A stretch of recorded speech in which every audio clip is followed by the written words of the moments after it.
ये बातें आई कहीं से निकल करके, और कुछ लोगों ने कहा कि देवन से चुनाव लड़ेंगे, फिर किसी ने कहा कि हो सकता है वो अयोध्या से चुनाव लड़ें, फिर किसी ने कहा कि किसी को सपने में भगवान आए और उन्हें मथुरा से चुनाव लड़ना है, फिर पता लगा कि अयोध्या के बाद प्रयागराज से चुनाव लड़ना है।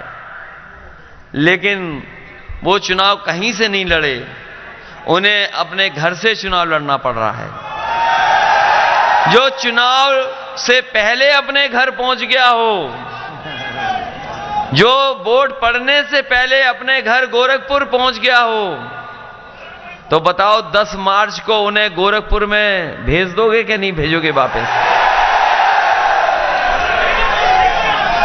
भारतीय जनता पार्टी से झूठी पार्टी कोई नहीं है, ये बात मानते हो कि नहीं मानते हो? भारतीय जनता पार्टी का काम है झांसा देना, भारतीय जनता पार्टी का काम है झगड़ा लगाना, भारतीय जनता पार्टी का काम है झूठ बोलना, और उनके नेता अगर छोटे हैं तो छोटा झूठ बोलेंगे, बड़ा नेता है तो बड़ा झूठ बोलेंगे, और अगर उनसे बड़ा है और सबसे बड़ा नेता है तो सबसे बड़ा झूठ बोलेगा। अभी उनके एक दिल्ली वाले मंत्री आए, और कह रहे थे कि अखिलेश जरा कान खोल करके सुन लो। उन्हें पता ही नहीं कि हम लोगों ने तो बहुत पहले ही कान खोल के रखे हैं, केवल नाक और मुंह बंद की थी। एक बड़े नेता उनके आए, उन्होंने कहा कि कान खोल करके सुन लो। तो हम उनसे ये कहना चाहते हैं कि जब से ये वैश्विक महामारी आई है, तब से हम लोगों ने नाक और मुंह बंद कर रखा है। हमारी आंखें भी खुली हैं, कान भी खुले हैं, लेकिन आपके नाक मुंह तो बंद थे। लेकिन इस बार 10 मार्च को आपके आंखें भी खुल जाएंगी और कान भी खुल जाएंगे। और जो लोग ये दावा कर रहे हैं कि गरीबों के घर बिजली पहुंचाई है, ये बिजली तो जरूर पहुंचाई है, लेकिन बिजली का बिल जब आता है तो बताओ गरीबों को करंट लगता है कि नहीं लगता है? इसलिए जिन लोगों के कान साफ नहीं है वो कान साफ कर लें। समाजवादी पार्टी ने कहा है कि इस बार 300 यूनिट फ्री बिजली होगी, किसी को बिल नहीं देना पड़ेगा। और साथ ही साथ हमारे किसानों के लिए जो सिंचाई का बिल है, पहले भी सिंचाई माफ थी और इस बार भी समाजवादी सरकार बनेगी तो बिजली माफ होगी, सिंचाई की कोई भी पैसा किसानों को नहीं देना पड़ेगा। ये हमारे कर्मचारी लोग हैं, समय समय पर हम लोगों से मिलते थे, आंदोलन कर रहे थे, और बड़ी संख्या में कर्मचारी हैं सरकारी। उनकी मांग थी कि पुरानी पेंशन बहाल हो, और पुरानी पेंशन को लेकर के वो लगातार आंदोलन कर रहे थे। किसी दल, किसी पार्टी ने नहीं सुना उनके बारे में, लेकिन समाजवादी पार्टी ने तय किया है कि इस बार सरकार बनेगी तो पुरानी पेंशन बहाल कर करके हम अपने सरकारी कर्मचारियों की मदद करने का काम करेंगे। इधर महंगाई बहुत बढ़ी है और लगातार महंगाई बढ़ रही है। महंगाई महसूस की कि नहीं की? सुना है बीजेपी के लोग डोर टू डोर कैंपेन कर रहे हैं। बीजेपी के लोग जहां प्रचार कर रहे हैं वो डोर टू डोर कैंपेन कर रहे हैं। यहां इसलिए कैंपेन नहीं कर रहे क्योंकि यहां सीट उन्हें मिलने वाली नहीं है। मैं तो कहूंगा कि जहां डोर टू डोर कैंपेन कर रहे हैं, अपनी माताओं बहनों से कहूंगा कि घर में जो खाली सिलेंडर रखा हो वो भारतीय जनता पार्टी को दे देना इस बार। और वो सिलेंडर भी लाल रंग का है, अपने आप घबरा के चले जाएंगे वो लोग। ये लोग कहते थे कि हवाई चप्पल पहनने वाला हवाई जहाज पे चलेगा, और जब से भारतीय जनता पार्टी की सरकार बहुमत की दिल्ली से में बनी है, जहां हवाई जहाज खड़े होते थे वो हवाई अड्डा बेच दिया, जो हवाई जहाज सरकार के थे वो सरकार के बेच दिए हवाई जहाज, पानी के जहाज बेच दिए, पानी के जहाज जिस बंदरगाह पे खड़े होते वो बंदरगाह बेच दिया, ट्रेनें बिकने जा रही हैं, आपके रेलवे स्टेशन बिक रहा है। ये सरकार तो पहले फेंकू थी, लेकिन अब ये बेचू सरकार है। बताओ बेच रहे हैं कि नहीं बेच रहे हैं लोग? और ये बाबा साहब भीमराव अम्बेडकर के सिद्धांत को मानने वाले लोग जानते होंगे कि अगर इस तरीके से चीजें बिक जाएंगी तो जो संविधान हमें अधिकार और सम्मान देता था वो हमें कहां मिलेगा।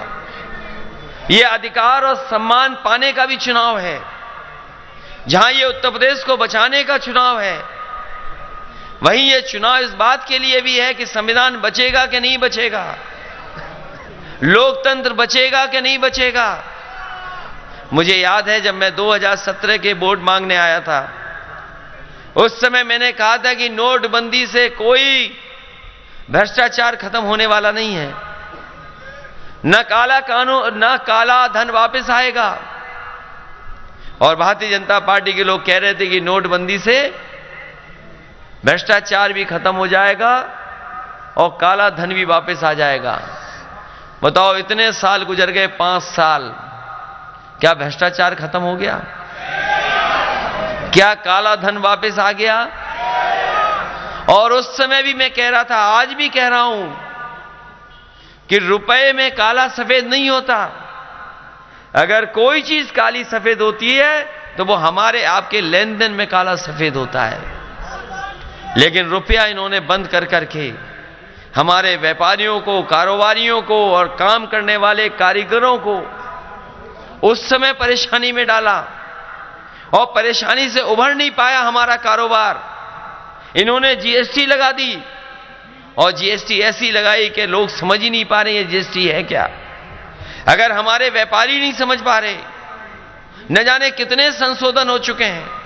ये हमारे गर्ग साहब हैं, व्यापार सभा के, वो जानते होंगे भारत सरकार ने जब से जीएसटी लागू किए है, जीएसटी कानून, न जाने कितने संशोधन हो पाए हैं, तब भी अभी तक व्यापारी उनसे संतुष्ट नहीं है और जीएसटी से व्यापार मार दिया। और तब तक भारतीय जनता पार्टी की सरकार में ये कोरोना जैसी बीमारी आ गई। बताओ सब कारोबार ठप हो गया था कि नहीं हो गया था? सब काम बंद हो गया, उद्योग बंद हो गए, कोई काम करने नहीं जा सकता था। अगर किसी ने मेहनत की उस समय में तो हमारे वो किसान थे, चाहे कितनी भी पाबंदी लगी हो, लेकिन हमारे किसानों ने अपना खेत नहीं छोड़ा, खेती नहीं छोड़ी, वो लगातार मेहनत करते रहे। उसी का परिणाम है कि हमारी अर्थव्यवस्था बच गई, वरना हमारे देश की अर्थव्यवस्था नहीं बचती। बताओ किसानों के लिए काला कानून लाए कि नहीं लाए ये लोग? कोई नहीं जानता था कि ऐसे कानून आ जाएंगे। ये कानून लेकर के आए और जिस समय हमारे किसान उसके विरोध में खड़े हो गए तो इन्होंने कहा कि ये आतंकवादी हैं, ये खालिस्तानी हैं, मवाली हैं और न जाने क्या क्या कहा गया। 700 किसान शहीद हो गए, लेकिन एक भी किसान पीछे नहीं हटा। मुझे खुशी है और मैं बधाई देता हूं किसानों को कि उन्होंने आंदोलन चलाया, वो पीछे नहीं हटे, सरकार को पीछे हटना पड़ा। 700 किसान शहीद हो गए, लेकिन उन्होंने परवाह नहीं की, अंतर्गत सरकार को झुकना ही पड़ा। मैं आज कहता हूं भारतीय जनता पार्टी के लोगों से और उनके प्रत्याशियों से कि अगर 700 उठक बैठक भी लगाओगे कान पकड़ करके तो हमारा किसान आपको माफ करने वाला नहीं है। ये चुनाव उनके मान सम्मान का चुनाव है। बताओ कोई कल्पना कर सकता था कि 700 किसान शहीद हो जाएंगे? 700 किसान शहीद हुए, लेकिन उसके बाद भी वो पीछे नहीं हटे और आज ये कहते हैं कि वो कानून गलत थे, हम किसानों को समझा नहीं पाए। इसलिए मैं कहना चाहता हूं कि भारतीय जनता पार्टी के लोग कान पकड़ करके 700 बार भी उठक बैठक लगाएंगे उनके प्रत्याशी, तब भी किसान उन्हें माफ करने वाले नहीं हैं। बताओ उन्हें कोई माफ कर देगा? हमारे नौजवान बेरोजगार हैं, इनके हाथ में काम नहीं, न नौकरी न रोजगार। क्या हमारे नौजवानों के हाथ में नौकरी है? न कारोबार इनके हाथ में बचा, सब छीन लिया, सब कुछ छीन लिया, सब कुछ छीन लिया। घटतोली हो रही उसको वो सब, अरे गन्ना पे आएंगे भाई, अभी क्यों परेशान हो? इसलिए मैं कहना चाहता हूं, न नौकरी है, न रोजगार है, न काम है, और हमारे बाबा मुख्यमंत्री कहते हैं इनकी गर्मी निकाल देंगे। यही तो कह रहे हैं कि गर्मी निकाल देंगे।